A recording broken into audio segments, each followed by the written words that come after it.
मलीर में first year की तालिबा के साथ ज्यादती का वाकया। एसएसपी मलीर इरफान बहादुर मुतासिरा तालिबा के घर पहुंच गए।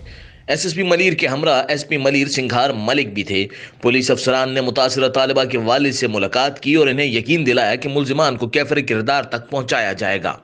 मीडिया से बात करते हुए एसएसपी मलीर इरफान बहादुर का कहना था कि 3 मुल्जिमान गिरफ्तार हो चुके हैं, बाकी भी जल्द कानून के गिरफ्त में होंगे।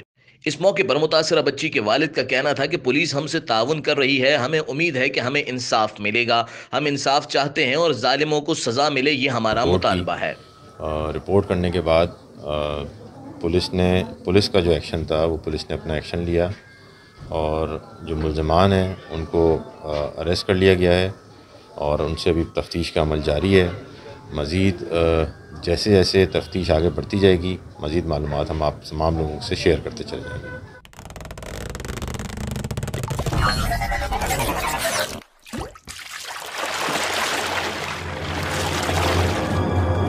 हर पल की खबर वर्ल्ड न्यूज़ उर्दू पर।